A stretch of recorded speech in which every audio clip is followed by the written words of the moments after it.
Shalom. First off, I want to give all honors, all glory, and all praises to Yahweh, Bahashem, Yahweh Shai, Bahashem Rakakwadash.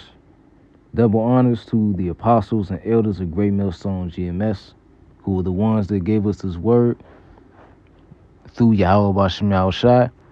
Shalom to the elect, which begins with the 144,000, who you can read about in Revelation, the 7th chapter, who were chosen from the beginning, from the foundation of the earth.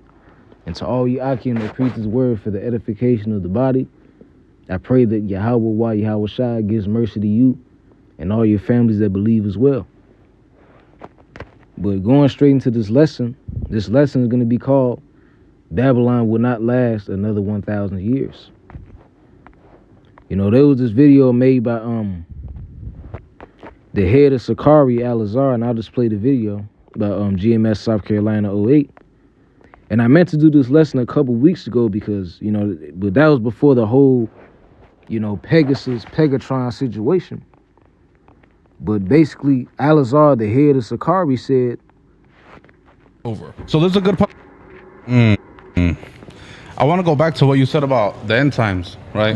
You said after, quote unquote, Jesus, or what is called Jesus Christ. Yeah. After he passed away, that's when the end times began, correct? Yes, sir. So you genuinely believe we're in the end times? For sure. 100%. I mean, my thing is, how long can the end times last? Because, I mean, we're talking about when? 2,000 years. Yeah, that's what I'm saying. So, like, how long do these end times really last?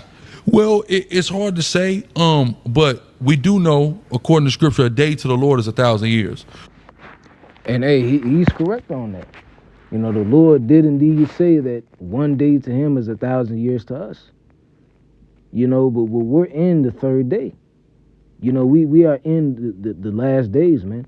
We do not have that much longer in this place. And you can just look out in the world and look at the news and see the things that are going on in this world right now. And you know that this place does not have another 1,000 years, man.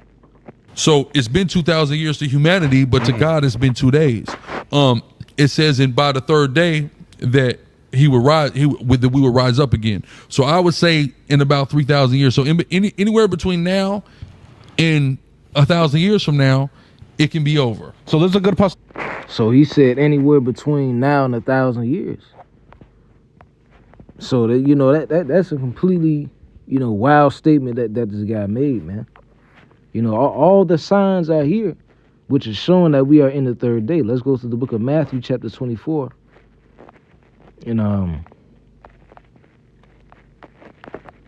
I'll start at verse 3. It says, "And as he sat upon the Mount of Olives, the disciples came to him privately, saying, Tell us, when shall these things be? And when shall be the sign of thy coming and of the end of the world?" So the disciples asked Yahweh Shai, you know, when would be the end of Esau's, you know, rulership? You know, even in the book of Acts chapter 1, Israel was complaining to Yahweh Shai, saying, without at this time restore the kingdom to Israel. So, you know, our people, having the zeal that they have, they wanted to know when the kingdom of heaven was gonna come upon the earth again, and when our King Yahweh Shai was going to return after he had left and he ascended up into the air. Verse 4, "And Yahweh Shai answered them and said unto them, Take heed that no man deceive you. For many shall come in my name, saying, I am a Mashiach, and shall deceive many. And ye shall hear of wars and rumors of wars. See that ye be not troubled, for all these things must come to pass, but the end is not yet." You know, because going down to verse 8, let me read down a little bit more. It says, "For nation shall rise up against nation, and kingdom against kingdom. There shall be famines, pestilence, and earthquakes in diverse places." So it said that they're going to be turmoil among nations, you know, because of disputes and disagreements over food and oil and trade and expenses. And it also said that there will be diverse earthquakes in many places, which you have earthquakes in places like New York. And you also had one recently that happened down here in Chicago and all throughout the Midwest. You know, here you have it a day or two ago, it was 70-some degrees. And the day after, now tornadoes are happening. So we're seeing all these prophecies plays out, which proves that we are in the third day. It's just that Yahweh Shai has not came back yet, but we know for a fact that we're in the third day, man. Verse 8, "And all these are the beginning of sorrows." You know, so all these is just a precursor of what's to come. the beginning of the end, so to speak.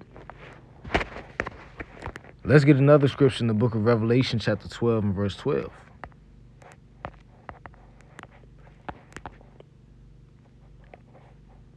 Revelation chapter 12 and verse 12, it says, therefore rejoice ye heavens, and ye that dwell in them. Woe to the inhabitants of the earth and of the sea, for the devil is come down upon you, having great wrath, because he knoweth that he hath but a short time. So these people that have dominion over the earth, going back to Isaiah chapter 14, when it describes the devil as the king of Babylon, and then you can go to Psalms chapter 137, which calls Esau Edom the daughter of Babylon. They are now gonna come down upon the people of the earth, and they're gonna cause that squeeze, man. And that's what Donald Trump is doing right now. He's laying off he's laying off a lot of people. A lot of people are losing out on jobs. And he was talking all that shit to Zelensky, the president of Ukraine, saying he was no longer gonna give him money and resources. But when it comes to Benjamin Milkowski, the small hatter, Joe Biden and Donald Trump have been supplying them with weapons and money and all kinds of resources for years now, in order for them to continue that ethnic cleansing that's going on in with those Ishmaelites in the Holy Land, in Palestine, so to speak. So Esau Edom is going to come down with great wrath, because he knows that he has but a short time. Why? Because we're in the last days, man. Esau is not going to last. This kingdom is not going to last another 1,000 years under Esau's rulership. Either Esau is going to exterminate us all, or he's going to get himself exterminated by one of these heathens, man.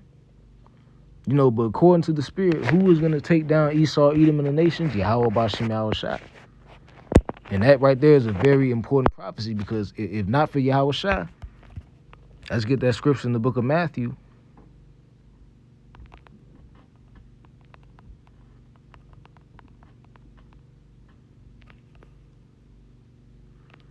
This is the book of Matthew, chapter 24. And matter of fact, I'll start up at verse 21. It says, for then shall be great tribulation, such as was not since the beginning of the world to this time, no, nor ever shall be. And that goes into the book of Daniel, chapter 12 and verse 1. It says it will be a time of trouble like none other, which would eventually lead to what? The return of Yahushua, in order to gather up the elect from the four corners of the earth. Verse 22. And except those days should be shortened, there shall no flesh be saved, but for whose sake? But for the elect's sake, those days shall be shortened. And that's why days seem to be going by faster than ever. It's like it faster than ever. Time is going by. The earth is rotating faster.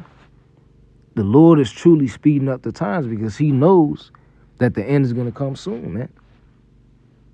Yahweh will eventually send Yahushua down here to gather up his elect and destroy the wicked.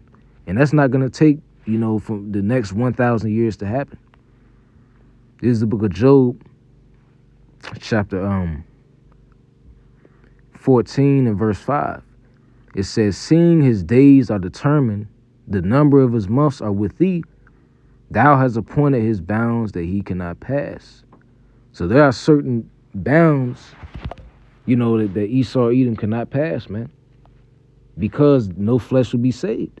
Knowing the true nature of Esau, knowing the evil, genocidal nature of Esau, seeing what he did to the people of Tasmania, seeing what he did to us, seeing what he did to Hiroshima and Nagasaki, knowing the evil, animalistic, beast-like nature of Esau Edom, his kingdom will not last another 1,000 years, man. Just looking at what's been happening in the last 50 years, this place is $36 trillion in debt. That just shows you, the amount of damage that this man has caused, that this nation has caused to this planet, as well as his own kingdom. I'm going to end this off with the book of 2 Ezra, chapter 6.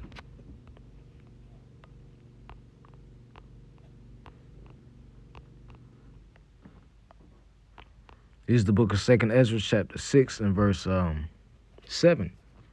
This is the prophet Ezra speaking to the angel. It says, Then I answered and said, What shall be the parting asunder of the times? Or when shall be the end of the first and the beginning of it that followeth? So the prophet Ezra was asking this angel the same question that the disciples would later on ask Yahweh Shai. You know, what will be the end of the temporal evil world, you know, in the words of Elder Yahya, and the beginning of it that followeth. Verse 8, and he said unto me, from Abraham unto Isaac, you know, because Isaac was the one that was chosen, not Ishmael. It was Isaac, Abraham, Isaac, and who? From Abraham unto Isaac, when Jacob and Esau were born of him, Jacob's hand held first the heel of Esau. For Esau is the end of the world, and Jacob is the beginning of it that followeth. So Esau, Edom, you know, the Edomites will be the last nation to rule the earth before Yahweh Shai's return, who the world calls Christ. This is true according to the Bible and according to prophecy. You know, in the book of 2nd Ezra, as we're reading here, and also in the book of Isaiah chapter 63, when it says, Who is this that cometh from Edom with dyed garments from Bosworth, garments dyed in blood? I'm going to read this verse one more time. It says, For Esau is the end of the world, and Jacob is the beginning of it that followeth. So the times are being sped up so that Esau's world can eventually be destroyed, so that we can, Lord will, if we those men, we can obtain the new kingdom that comes after. You know, the beginning of it that followeth, man. So this place is not going to last another 1,000 years, man. So I hope this lesson was edifying. I want to give all honors, all glory, and all praises to Yahweh, by Hashem Yahweh Shai, by Hashem Rakakwadash. Double honors to the apostles and elders of Great Millstone GMS. Shalom. In the Bible bar, I'll see you all on the next lesson. Shalom.